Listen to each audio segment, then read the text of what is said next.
Hey guys, welcome to TechMates. If you would like to fix your TikTok account login problem, today's video I'm going to show you how you can do it. This guide will take less than 2 minutes. Let's get started. First thing first, this might be a small glitch in your app itself. Let's go ahead and see if we are using the updated version of this TikTok or not.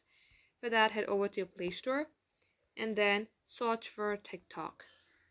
If you see update here, simply tap on update. If you see open, that means your application is already updated. So let's move on to our next step. Head over to your settings, scroll below and select apps. Here also you will have to search for TikTok. So tap onto your app and go for storage. Here clear the cache. If you remember your credential, you may also go ahead and clear the data by tapping on this delete data, reading all these and tapping delete again. Then come back onto app info page, tap force stop and then OK. Now see if this fixes your problem. If it's still not working, then you can try logging in via a web browser. For that, open your Chrome and then type in TikTok login. You will see TikTok login right here and get logged into your account via a web browser.